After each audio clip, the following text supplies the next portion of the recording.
Good evening, everyone, and sorry for the slight delay in starting.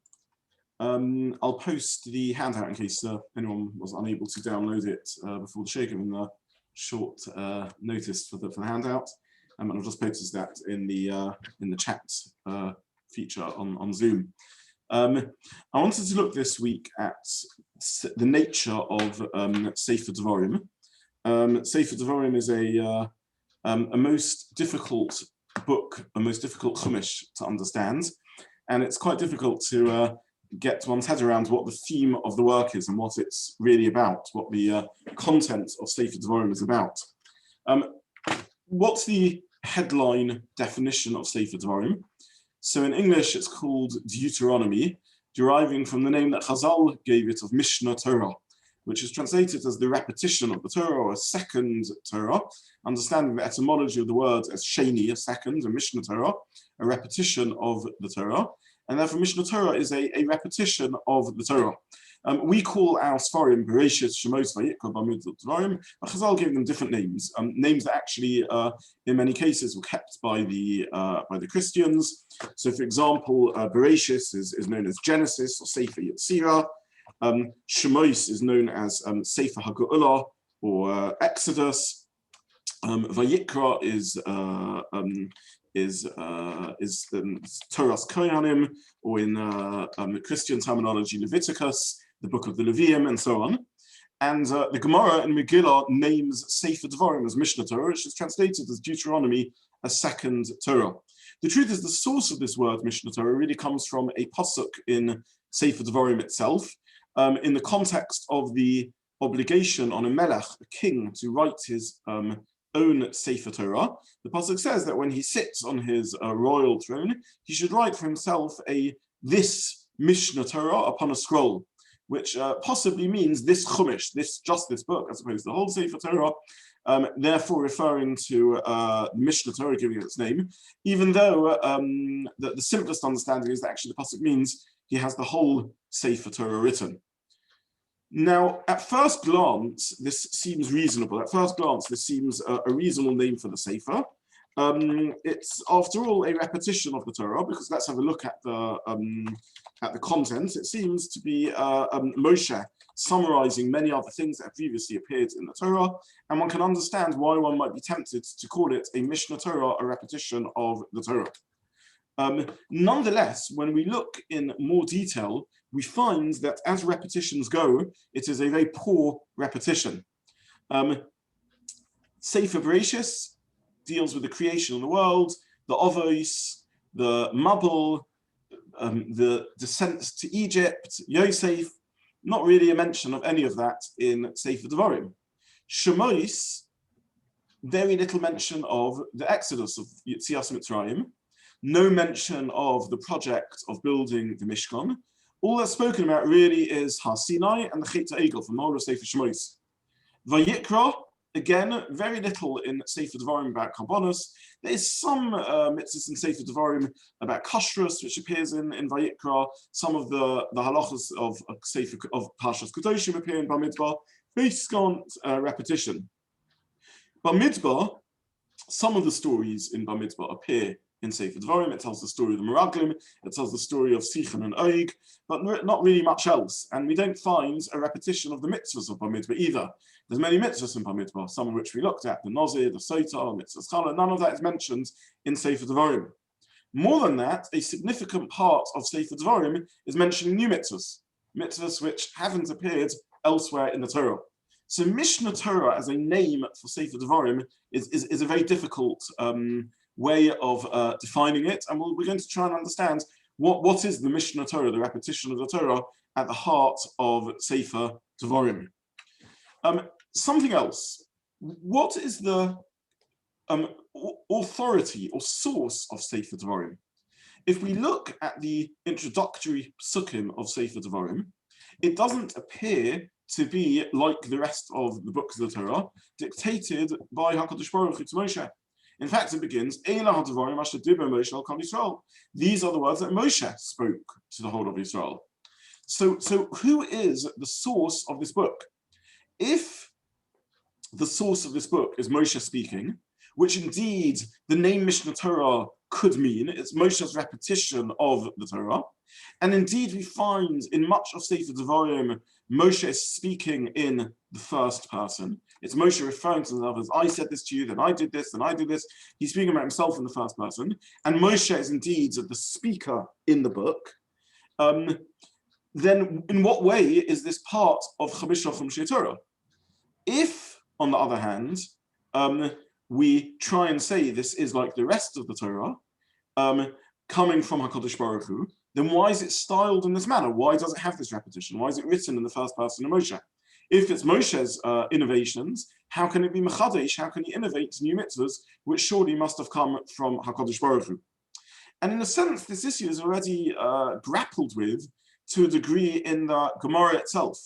The Gemara, and I printed this on page 1 in the source sheets, the Gemara really references Mishneh Torah, and in one occasion seems to describe Mishneh Torah as being something authored, at least part of it, as Moshe's own words. And I printed this on the source sheet, the Gemara in Megillah. And I'm not going to go through in the time available the whole context of this Gemara. I'll just post again for those that didn't manage to get it, the source sheet in the chat.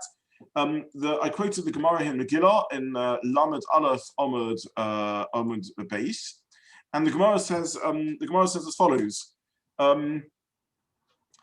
The Gemara is talking about the tochacha, the curses which appear twice in the Gemara, in the Torah, once in Sefer Vayikra and once in Sefer Devarim. And the Gemara says that we shouldn't start Kriyas HaTorah with the Klodos, we shouldn't end Kriyas HaTorah with the Klodos, we should proceed them with Pesukim and end them with the Pesukim because we don't want to start and finish with curses. And then the Gemara says this doesn't apply to the Klodos, to the curses of Devarim. So the context is the very well-known Tzachos, the rebuke that's found in Vayikra and the rebuke that's found in Devarim, in which the Torah talks about very harsh penalties for one who breaks the covenant of the Torah. And at the end of this discussion of the Gemara about the differences between the Tochacha in Vayikra, the curses in Vayikra and the curses in Devarim, the Gemara says, what's the reason for these differences? The Halalu, the curses, the Tochacha that appears in Vayikra, Moshe Mipi HaGevura Amron, Moshe dictated them from Hashem, as we would expect from the whole Torah, whereas the curses in Sefer Devarim, Moshe Mipi Atzmon Amron, Moshe said them from himself, of his own initiative. So the Gemara seems to be implying that Moshe Mipi Atzmon, that it's acceptable to say that part of the Torah is from Moshe himself.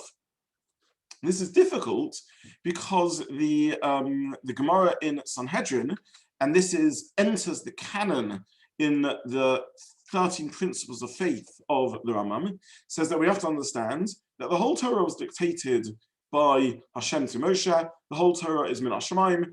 On an earlier incarnation of my Wednesday night Shiurim, for a period of time, we were looking at various philosophical matters, and we looked at what exactly this means, the dictation of the Torah, what that includes, what that doesn't include. But certainly the idea that a whole sefer of Devarim was said mipi atzmo, from Moshe himself, rather than being from Hashem, is a complete rupture with what we would normally understand to be the source of Torah, and indeed derives its authority from the Gemara and Paskin by the Rambam as one of the 13 principles of faith.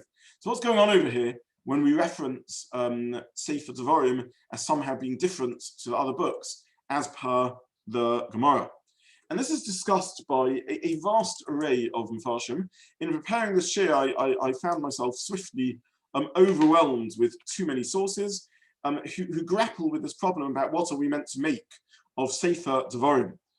They also pick up, by the way, on the opening words of Sefer Devarim, which I printed again on the page, two phrases that deserve a little bit of analysis. So we're now on the first page of the source sheet, looking at the Pesukim in Devarim, and I cut extracts from the first 7 Pesukim. The Parsha opens with Eila HaDevarim Asher Dibber Moshe al Kol Yisrael. These are the words which Moshe spoke to the whole people of Israel. Now, Eila HaDevarim, these are the words, seem to indicate, and this is something picked up by the Mefarshim, as excluding anything else. The Torah, we know, uses its language in a precise manner. And when the Torah says Eila HaDevarim, these are the words, it means these, but nothing else. In other words, the Torah is set in brackets, it's set in delineations. These are the words spoken by Moshe, not words preceding them, and perhaps not words after a certain section. So this is picked up by the commentaries, and we'll look in a few moments at how one particular source deals with this. The other phrase that's a little unclear in these opening psukim of Devarim is, and unfortunately when I printed that, I didn't perhaps make this sufficiently clear, but if you look in the source sheet, 6 lines down, the 5th line of the psukim that are quoted, it begins after 3 dots, Be'eva HaYarden, on the Trans-Jordan, on the other side of the Yarden, Be'eretz Moav, in the land of Moav, Hoyel Moshe Be'er Satorah Zos Loma. Moshe, Hoyel, he began expounding this law, saying. Now this phrase is a little unclear to translate. Hoyel Moshe, Moshe began Be'er, explaining this Torah. So Rashi translates it as Moshe began to explain this Torah. The Ramban understands that the translation is Moshe wanted to explain the Torah. And the Ramban says, sort of almost casually in this, that Moshe chose to explain the Torah, meaning to say, says the Ramban, here in this context, that he himself decided to explain, to do so. He wasn't commanded to do so. Very interesting use of language in the Ramban. He says this is something that Moshe chose to do because he felt he had a mission to do. Some of the Gaonim also seem to understand it in that way. Safano says that Moshe explained the areas of halacha that he was worried about, that he thought were unclear, and that still needed to be explained. Again, sounding like these were things that he was concerned that they wouldn't understand. Despite the fact that the Ramban himself at the beginning of Sefer Bereshis says very clearly everything Moshe says is like a scribe copied down and dictated by Hashem. Moshe is merely a scribe from the very first word in the Torah to Sefer Devarim. The Abarbanel writes a sort of lengthy introduction to Sefer Devarim, which he discusses a lot of these ideas, and he says, look, this looks like this is Moshe's explanation of what's going on. This is Moshe speaking over here. Moshe is addressing the Jewish people, but then Hashem commands him to include this text in the Torah itself. So Abarbanel is presenting our first solution to this problem, and Abarbanel is saying, look, Moshe is speaking. This is certainly Moshe's freely chosen exposition to the Jewish people of that which he thinks needs to be said. Nonetheless, Hashem then commands him to put this story into the Torah and dictates to him how this is presented. Meaning to say that obviously it takes a considerable amount of time for Moshe to speak in his a month-long sermon or drashah to the Jewish people or share to the Jewish people. And this is an event that happens in Jewish history, much like other events that happen in Jewish history. So in the same way as we need not be worried if the Torah tells us Paro said this, Lavan said that, Esav did the other. None of these are holy spiritual people. They are Paro, they are Esav, they are Lavan. Nonetheless, the Torah tells us the story as it happens. And the story is as the story was transmitted to Moshe as per Hashem's instruction to him, as per his dictation. So Moshe appears, and his speech appears as a character in the Torah, and the story is dictated to Moshe as per the rest of the Torah. So says the Abarbanel as a sort of a way of dealing with this. I want to point out, and we'll get back to this, that there is a nuance here that is rather wonderful in the Abarbanel, because it's all very well and good when we're talking about Moshe dictating, Moshe speaking to Hashem, being dictated to by Hashem and telling over a story as a normal story, as per what happens with Paro or Lavan or Esav, any other events in the Torah. But what's remarkable here is that Moshe seems to be setting an agenda or a syllabus or a curricula for the content of the Torah itself. In other words, it's one thing when a character behaves or talks in a certain manner, and the Torah, in dictating the story as it happens, recognizes this character and they appear as part of the story of the Torah. But over here, Moshe is doing something more. He's teaching Torah, and this becomes the content of this remaining section of the Torah. What Moshe decides needs to be taught to the Jewish people as part of his closing speech now becomes the content of a whole book of Torah, a whole section of Torah that is taught. So there's still something troubling and perhaps also wonderful in the explanation of the Abarbanel. The Abarbanel says, yes, this is Moshe's freely chosen speech. We need not be worried about this, however, because then this is dictated as part of the Torah. Nonetheless, this part of the Torah is something where Moshe seems to set the agenda, the curriculum for what mitzvahs are taught. This idea, even though I've quoted in the name of the Abarbanel, really precedes the Abarbanel. The Ran, Rabbeinu Nissim, who is one of the foremost Rishonim and commentaries on the Talmud and the Gemara, says this explanation, this theory himself, in his commentary on the Gemara in Megillah that we saw before, in which it says the Tochacha, the rebuke of Sefer Devarim, Moshe Mipi Atzmon Omron, says the Ran. What does it mean he said it himself? He said this speech himself. He's the source of Sefer Devarim. But then Hashem subsequently told Moshe that these words of yours should be included in the Torah. That means to say that ultimately their authority is derived from Hashem, not from Moshe. We need not be bothered by the concept that these words were said by Moshe, because initiated by Moshe, because they received the divine imprimatur by being instructed by Hashem to include them in the Torah. Nonetheless, these are words which Moshe chose to say and generates himself. So in a sense, he is the initiator and the creator of a new section of Torah, which he has generated through his decision as to what to say and what not to say in his communication of Torah. So this is how the Abarbanel understands this is how the Ran understands it.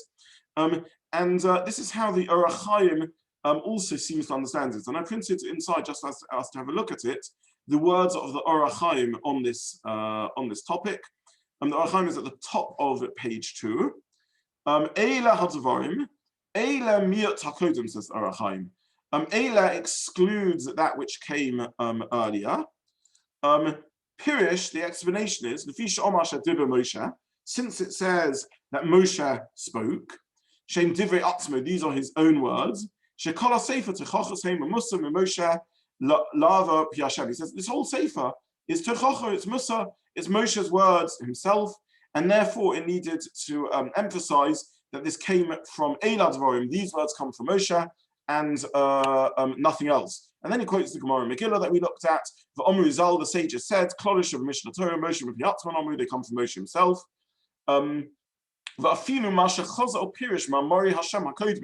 Even the examples where Moshe is indeed repeating the Torah, where it's indeed is a Deuteronomy, a repetition of the Torah. He's telling us mitzvahs we've learned about before. Learn it he wasn't commanded to do this. He chose what to repeat. And therefore, he carries on to say the Pasuk was careful and emphasizes these words came from Moshe, but the rest of the Torah, of course, is from HaKadosh Baruch Hu himself. So this statement of the Orach Chaim is fascinating. He says that Moshe chose to say the Torah, he chose to say the Techachos, he chose which mitzvahs to say, and this excludes the words which were said earlier in the rest of the Torah, which are classically the words of Hashem. The Orach Chaim, by the way, goes on to explain that that this explains some of the differences or seeming differences between Mishneh Torah, the repetition of the Torah, and other parts of the Torah, because since this is Moshe's repetition, we shouldn't be surprised that there are some subtle nuances and differences in how he presents things. Moshe is putting a different stress or a different angle, or maybe even a different recollection on how some of the events happened. And this is a longer discussion in Orach Chaim, and again, one that I've spoken about on other occasions, not for this evening. Now, these comments of the Orach Chaim led to considerable controversy. I printed in the source sheet one source from the Shuvas of the Marsham, where his questioner strongly critiques the Orach Chaim about this, and he says, how can the Orach Chaim say this? And the Marsham says, I really don't understand it. He says, it's a very strange model of what's going on over here. Surely when Moshe is speaking of Devarim, we should view his speech as prophecy. This is Moshe prophesying. What would lead us to say these are just Moshe's words himself speaking and communicating? Surely we should understand this as prophecy of Moshe Rabbeinu, like we would with the rest of the Torah. And he argues that this is the simplest and most correct understanding of how we should view these things. But he says, don't worry about the Orach Chaim. Even according to the Orach Chaim, that this is Moshe's own words, of course he agrees that when he wrote it in the Torah, this was what HaKadosh Baruch Hu was telling him to write. Let's just have a look at the second part of the Mahasham, who, as I said, is a later posek who addresses this issue. And this is on I think the third paragraph in the Mahasham, about halfway down the page. It begins with V'loi Eida. And he says, V'loi Eida Soid Kadoshim. He says, I don't understand the secret of the holy ones. The Orach Chaim is known as the Orach Chaim HaKadosh. He's an exceptionally holy figure in Jewish history. I don't understand his secret. Lahovin divrei Orach Chaim, to understand the words of the Orach Chaim. So he's speaking very modestly. He says, I believe these are, the words of holiness, but I don't understand what to make of them. But then he says, don't worry. Even though the Orach Chaim is saying a very difficult idea, Al Kolpon Nereboro, it would appear clear. Zegam lefi devarov, even according to the words of the Orach Chaim, Moida, he would agree to B'shasha Kosov Matan Torah. At the time he wrote the Matan Torah, HaKadosh Baruch Hu Ya'omer Moshe Kosef, Hashem was saying, and Moshe was writing down, like we find in other things. But the Orach Chaim holds, when he said these words of rebuke and so on, the Gama Kloros and the curses, etc., he said them off his own back, he said them himself. And similarly, the mitzvah Sheba Matan Torah, of course, he heard them from HaKadosh Baruch Hu, but Moshe is deciding to repeat these statements. And then he carries on and he cites a fascinating dispute in the Gemara that seems to indicate there's something different going on in Sefer Devarim, something remarkable and unusual happening in Sefer Devarim. And this is built around a discussion of the concept of ein mukdam u'me'ucha b'Torah. We can't expect the Torah to follow chronological order. Similarly, there is an opinion in Gemara that ein darshan smuchas. We humans can't interpret the ordering of passages in the Torah and why one event is put next to another event, or why one mitzvah is structured next to another mitzvah. Why can't we do that, says the Marsham? Because we can't read the mind of God. We can't understand how Torah was structured. How can we speculate as to the editorial decisions that take place in Sefer in the Torah? We can't understand exactly how Sefer Devarim is, how the Torah is structured. We can't understand how HaKadosh Baruch Hu chooses to write and edit his holy work. Says the Gemara, this is all in the other books of the Torah. However, when it comes to Sefer Devarim, everyone agrees that darshin smuchas. Everyone would agree that when it comes to Sefer Devarim, we can interpret the ordering of the psukim. Says the Masham, why? Because ultimately this is structured in a way that Moshe chose to structure it. This is ordered in an order that Moshe chose to order it. And when it comes to Moshe's speech, of course, we as humans are meant to try and interpret and try and understand what he is saying. So this is a remarkable idea, that the text of Sefer Devarim is said by Moshe, according to Orach Chaim and some of the other sources we saw, chosen and generated by Moshe in a free-willed decision what to say, not Moshe speaking prophetically, but Moshe deciding what he wishes to include in the Torah. And this then is given the divine seal of approval by being included in the Torah.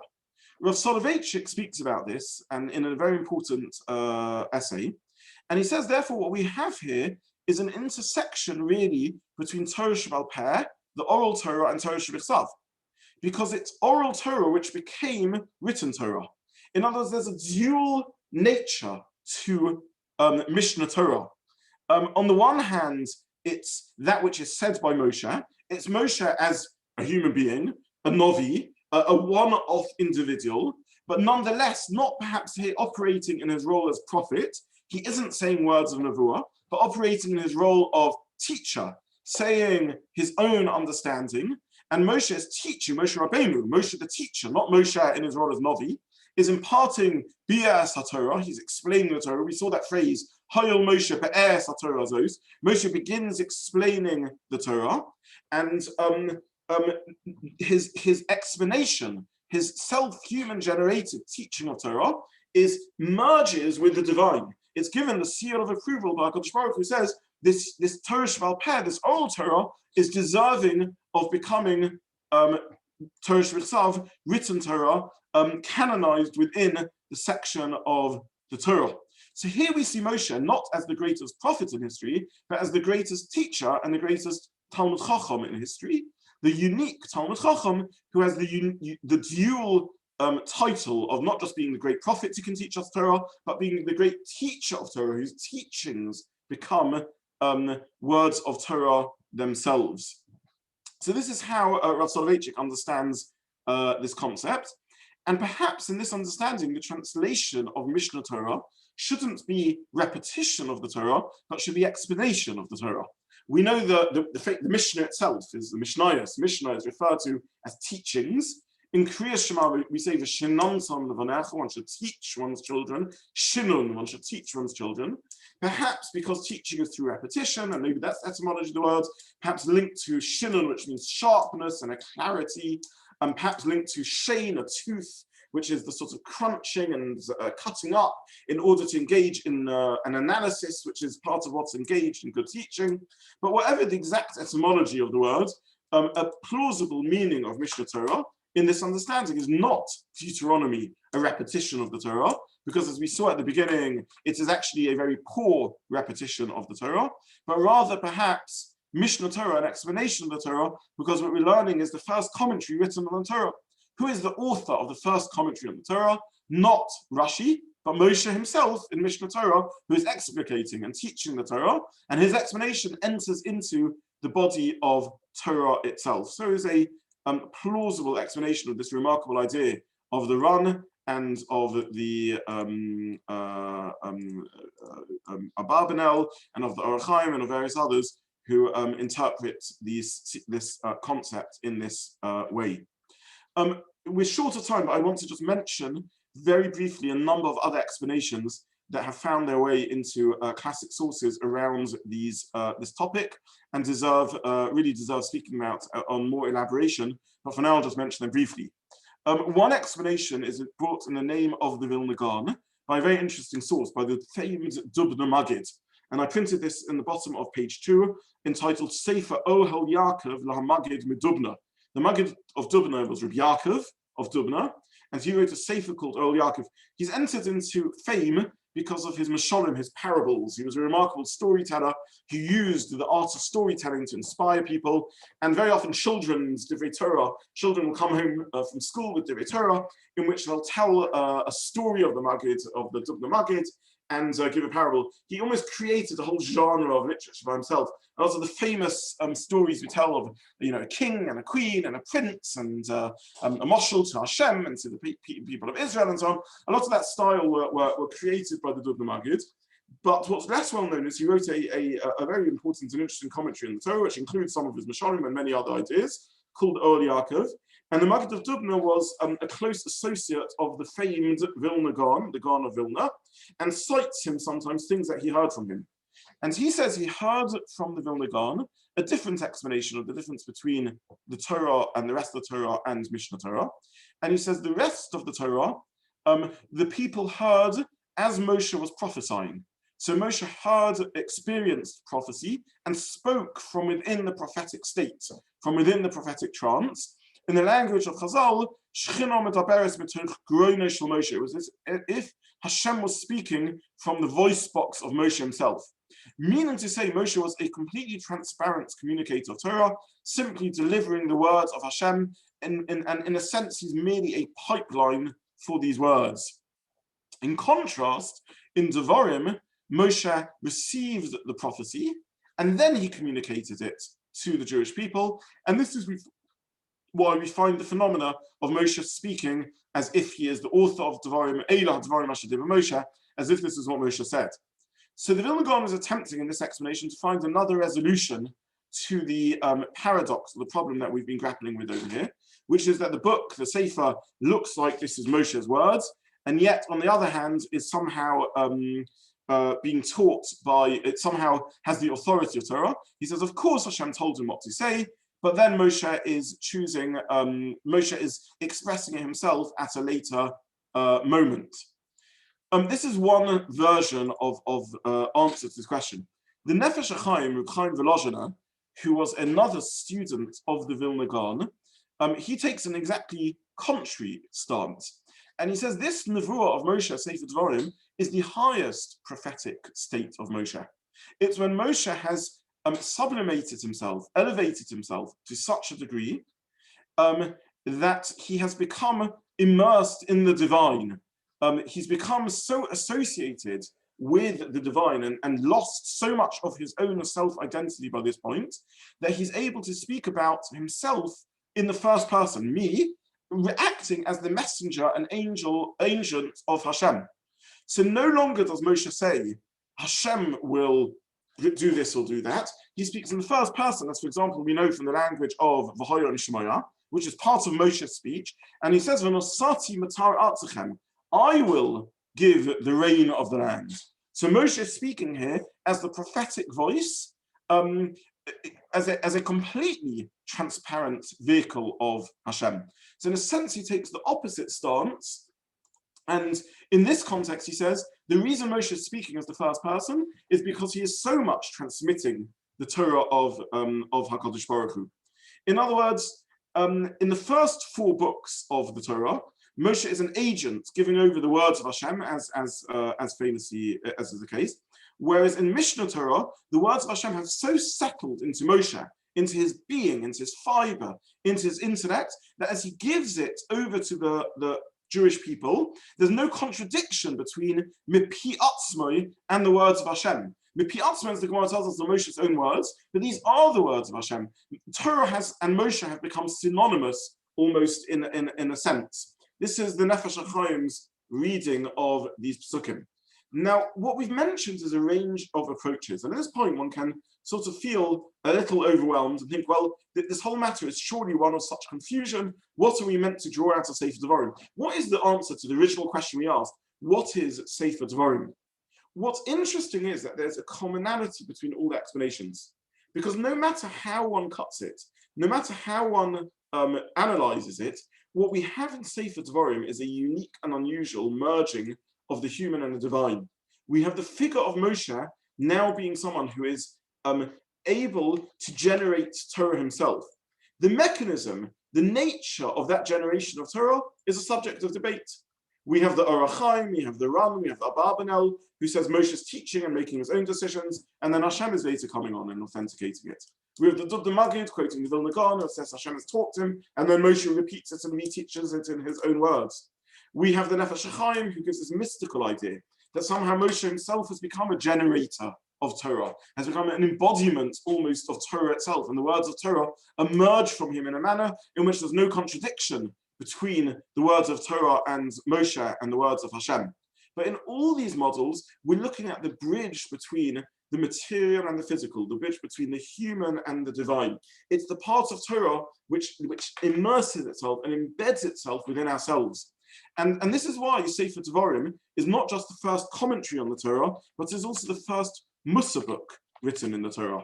It's the first commentary on the Torah, as we explained. It's Moshe's own explanation or commentary of the Torah, according to that opinion. But it certainly is the first Mussar book, the first book of self-development, of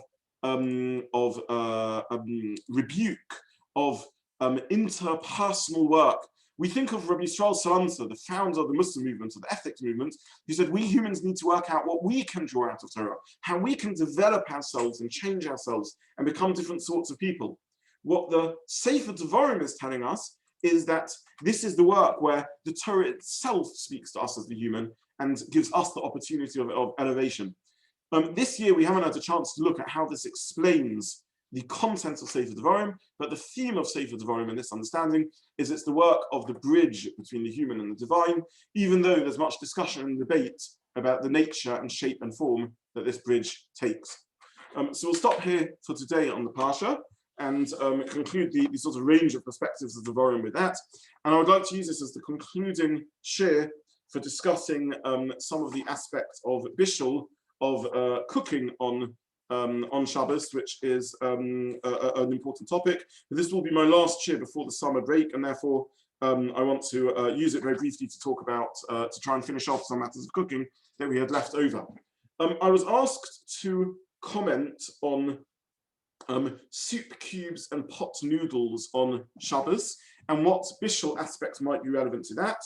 Then to talk about making hot water on Shabbos, and making tea and coffee on Shabbos and using hot water on Shabbos. And finally, to speak about some of the rabbinic halachas around the prohibitions of cooking on Shabbos. I'm going to try and use the time available to cover all these matters.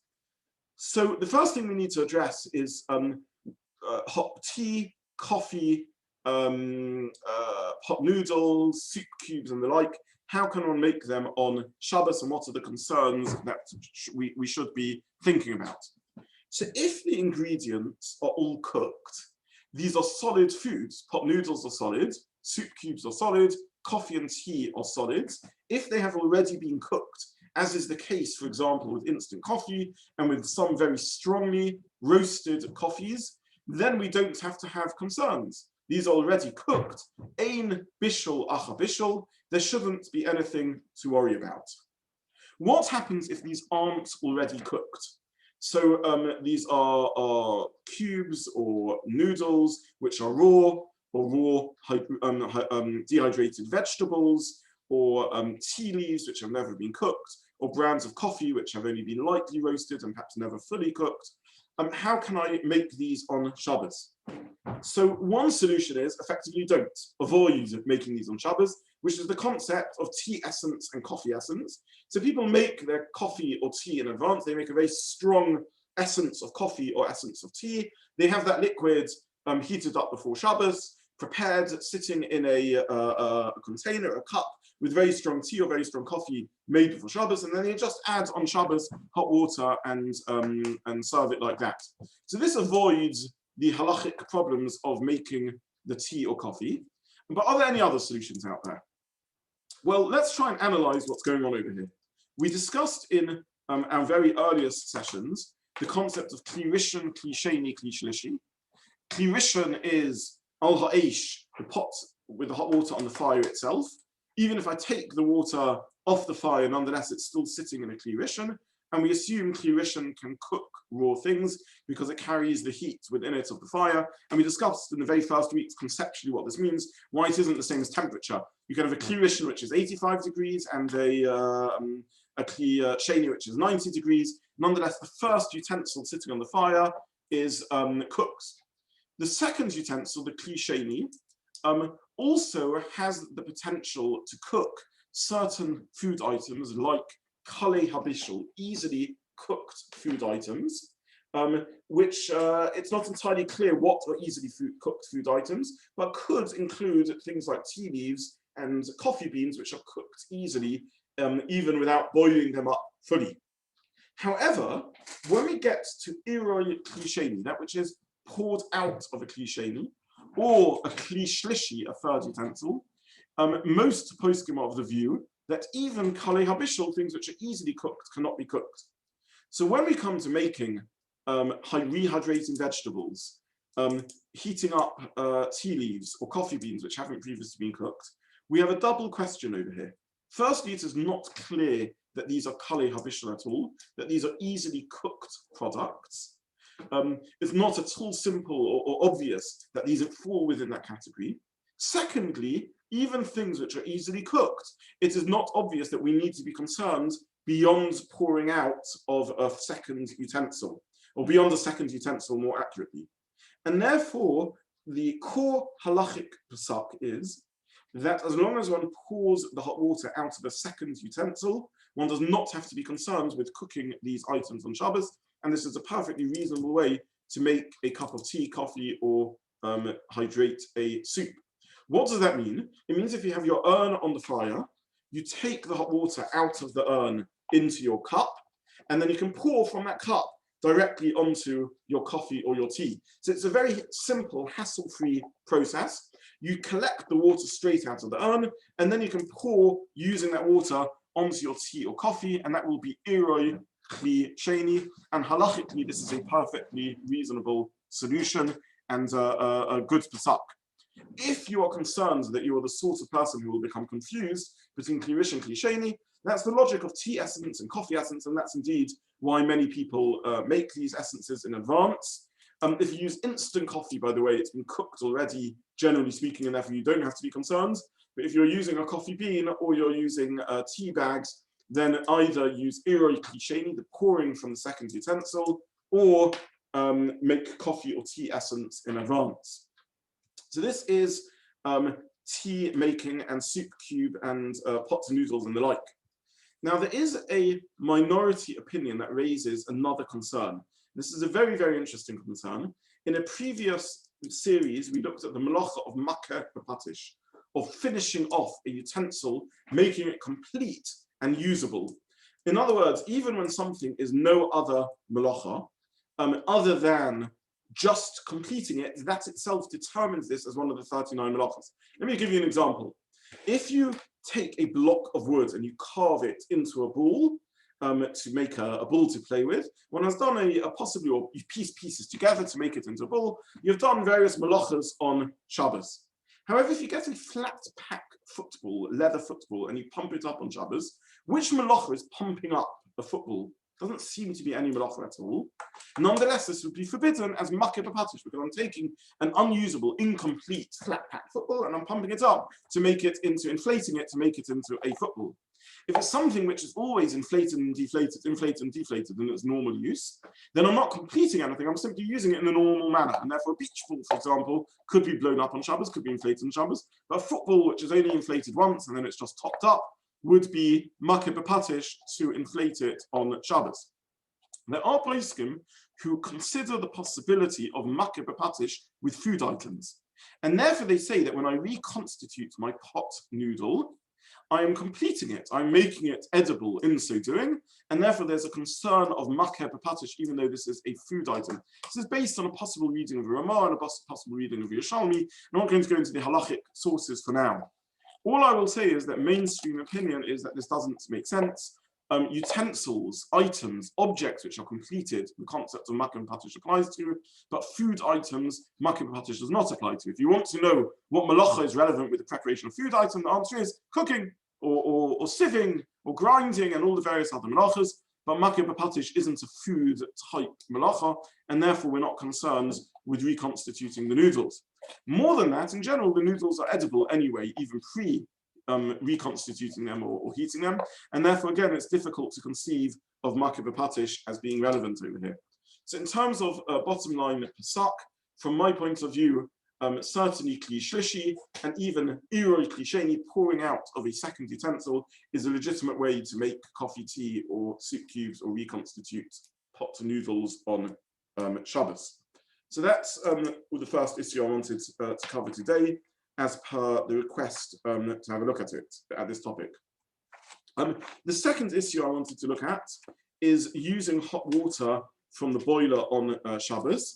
And I don't want to over-belabor the point, other than to just look very briefly at what the issue is with using a hot tap on Shabbos. Now, almost always using the hot tap in your kitchen or in your bathroom on Shabbos will involve potential Bishul d'oraisa, cooking as far as Torah law is concerned. Now, the problem isn't releasing in and of itself using the hot water. After all, why shouldn't I be able to run the hot water tap? The problem is that in running the hot water, most boilers work such that new cold water goes into the boiler to replace the water that is taken out. And this new cold water will then be cooked, heated, boiled, bishul in your boiler on Shabbos, and will be heated to above yad seredes, which is the temperature that hot water in a tap is set in most homes, and therefore bishul will occur. Now, if you still have your boiler on, bishul cooking will certainly occur. The water will certainly be heated to above yad seredes by the new cold water ingressing, entering into the boiler.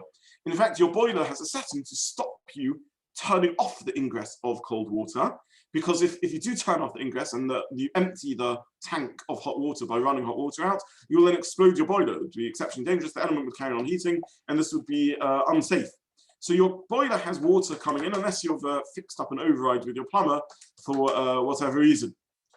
Even if you turn off your boiler before Shabbos, which is a very normal thing to do, if it's hot weather, why should you have the hot water being heated? If it's cold weather, your boiler may stay on, depending on how the setup of your home is with radiators. Even if you've turned it off, nonetheless, the boiler remains a kli rishon, and it has hot water in, and therefore the boiler will cook any further water that ingresses, that goes into the boiler, and therefore, again, heating the water will be bishul on Shabbos.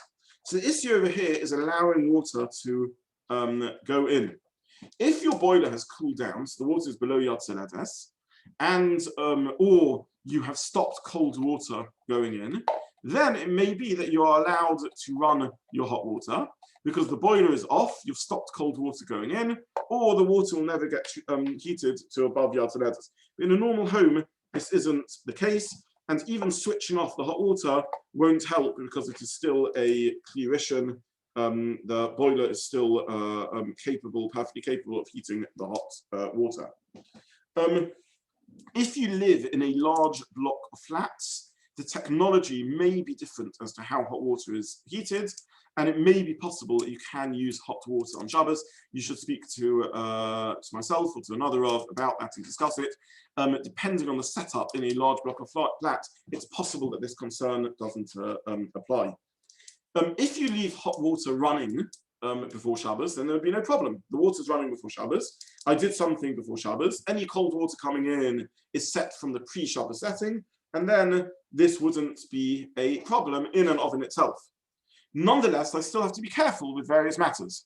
I have to be careful not to turn the cold water tap on, in which case, in a mixer tap, I will then have the mixing of the hot and cold water, and therefore the cold water will get heated.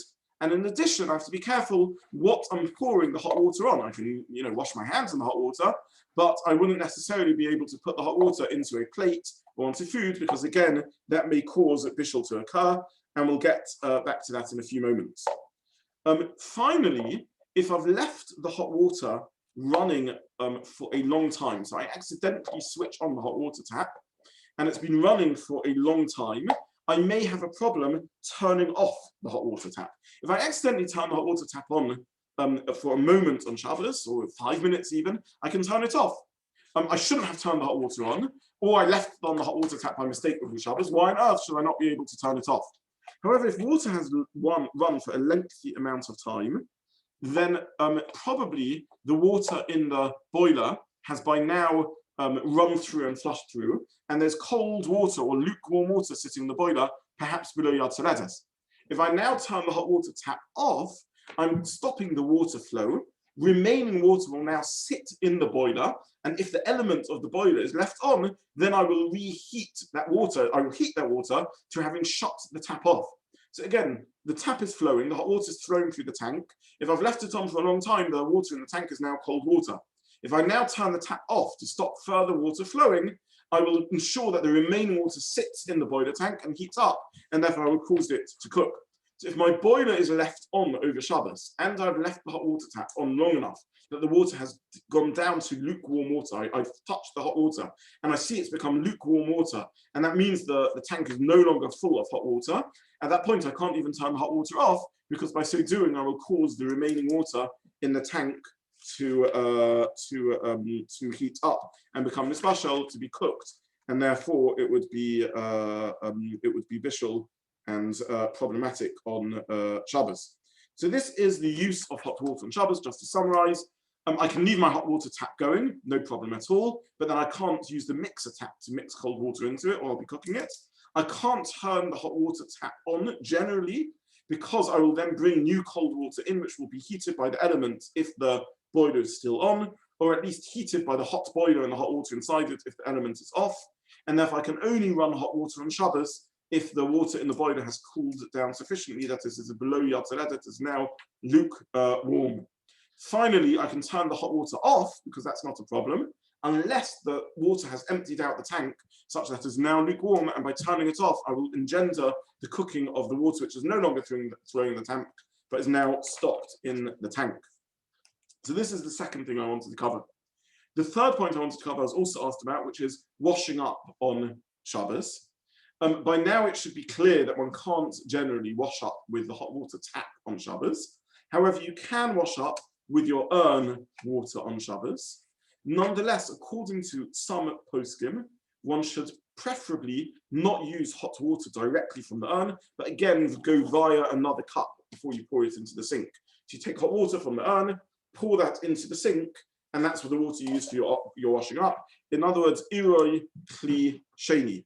Now, the truth is, this is the natural way to get the hot water anyway. It's often, your urn is a heavy thing, and you may not carry the water of the urn towards it. It could be quite natural to do this. Alternatively, you could put the hot water into the empty washing up bowl, for example, if you have one, and then transport that to pour that into the sink. So it's quite natural to do it like that. The reason these poskim are concerned with using the hot water directly from the urn is because water directly from the urn is coming out of the Kli Rishon, and they are worried about food, little food remnants left on the plate, which I'm cooking through running the hot water onto them. Now, this doesn't seem a major consideration because this is an incidental side effect in which I have no interest, and the quantity being cooked is below the shiur, it's below the quantity which is forbidden as far as Torah law is concerned. So the prohibition of cooking these small remnants of food is rabbinic, with an incidental side effect in which I have no interest. So it's not clear why these poskim are stringent. It appears that they are concerned that I do have an interest in cooking the food because I may want to soften the food or melt grease which is on the plate in order to facilitate the washing up. So they are of the view that I want the hot water to heat these food remnants in order to help facilitate the washing up, and therefore I should be concerned about Bishul. The alternative view would be to say, I have no interest in cooking these foods. This is a side effect which I'm completely apathetic about. I have no interest in them becoming cooked, and therefore I shouldn't be concerned. So what I generally say is, better to use a kli sheni, and I'll get the hot water from the urn, pour it into a bucket or a cup, and then pour that onto your sink if you wish to do the washing up. However, if for some reason you're using Kli Rishon, it's not the end of the world, because what's being cooked is a tiny quantity which we still can't cook on Shabbos, but as an incidental side effect in which I have no interest, and therefore it shouldn't be too much of a problem. So this is another core halacha on Shabbos, how one does washing up. So we've spoken about heating things up, teas and coffees and the like. We've spoken about tap use, and we've spoken about washing up. Other things that people heat up on Shabbos, I'm not going to go into all the details of these, but some baby formula, baby porridge, and the like. Generally speaking, these have the same halachas as teas and coffees, which is even if the ingredients are raw, an iroi kli sheni, using the spillage from a second cup, should be okay in this situation. The other way that people engage in heating things up, baby food and the like, is by immersing a bottle in warm water. Immersion fully in warm water, such that it is covered all over and on top, may get us into the territory of hatmona, of insulation, which we discussed in previous weeks. However, generally speaking, one doesn't do that with a bottle. One just partially immerses the bottle in warm water, and therefore this wouldn't be an issue of hatmana, and this is something that should be allowed. So these are as many of the scenarios as I could think of likely kitchen situations which I was asked to cover.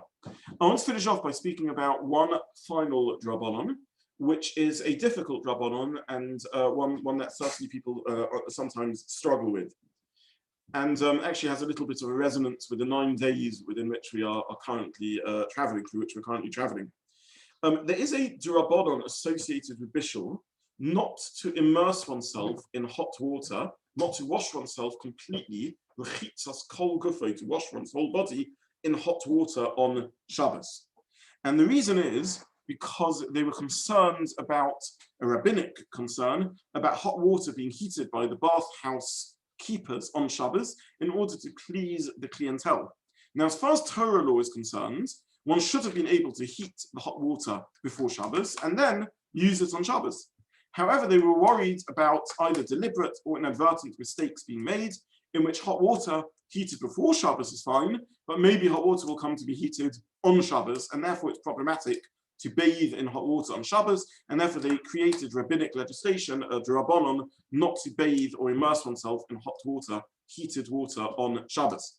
Now, like many gezeros, at first glance one can think that the reason doesn't apply. Nonetheless, the gezerah remains in place because this is a piece of rabbinic legislation. But the truth is, the logic behind the gezerah in many respects does apply. We've already seen that using large quantities of hot water on Shabbos has a lot of potential for problems. It's one thing saying, when you make your cup of tea or when you wash up, use an iro klisheni. If you're going to have your bathtub or your shower using an iro klisheni, it'll be all but impossible. And where would you get the hot water from? Well, presumably from the tap, which again is problematic. So the truth is, the formal structure of the rabbinic legislation remains in place because of the reason that was given at the time, but actually the logic and rationale behind it remains in place to this day, that bathing or immersing oneself in hot water has so many potential problems that Chazal forbade its use on Shabbos. Now, one is allowed to wash part of one's body on Shabbos. You can't take a bath or a regular shower. However, one can wash parts of the body, face, hands, arms, and feet, and the like, since these are body parts, and therefore they didn't include this in the takana. But one shouldn't wash in one time the bulk of the body, the torso, the head, the shoulders, and the chest, and the stomach, and so on. This is something that would be rechitzas kol gufo, would be washing the whole body, and wouldn't be allowed before Shabbos. When can one use hot water to wash part of the body? Only with all the conditions that we've already discussed. The water has to have been heated before Shabbos, and one has to be careful not to pour it straight out of the tap. And there's various other things one has to remember when it's Shabbos, such as not squeezing water out of a flannel or a sponge because of squeezing on Shabbos, and various other prohibitions associated with this. So this is hot water, bathing in hot water on Shabbos. And this is one of the primary reasons why swimming in a swimming pool on Shabbos can have problems, can be problematic. There is a separate gezerah, separate rabbinic legislation against swimming in a lake or open water, connected with a fear that someone will create a boat or a float for themselves and therefore produce an item on Shabbos, which gets us back to Makeh b'Patish, producing utensil on Shabbos. That's when one's swimming in the river or lake or the sea. But even when one is swimming in an artificial enclosed pool where this concern doesn't apply, nonetheless, in the process of swimming, one is immersing oneself completely in heated water, and therefore this prohibition would apply. If the pool is completely cold and it is a enclosed pool where the other prohibition doesn't apply, then as far as core halacha is concerned, one would think that there shouldn't be a problem in so doing this. Nonetheless, there is a very ancient and strict practice in the Ashkenazi world not to do so, though Sephardim are more lenient. In situations of extreme discomfort, such as someone who's unwell, or in exceptionally hot weather, or with children who are really suffering from heat and the like, one should ask an individual shaila. But in general, Ashkenazi practice is as a result of this to avoid all swimming and immersion other than immersion for mitzvah, the mikveh and the like. Sephardi practices, if it's cold and an enclosed pool, to be more lenient. The Rabbi Yosef is a little skeptical even about that leniency, but perhaps there's more leniency when it's cold. But swimming in an open space, as discussed, has a rabbinic prohibition of Makeh b'Patish, and swimming in a heated pool involves inevitably immersion of one's whole body, which is the gezerah, a rabbinic decree against immersing in hot water on Shabbos because of fears about how the water might have been heated up. So I will stop there for today, and this concludes the section on Bishul, the Malacha of Bishul. We will restart after a summer break that I'm looking forward to taking after Tisha B'Av, and I'm open to suggestions about which set of halachas we should cover next.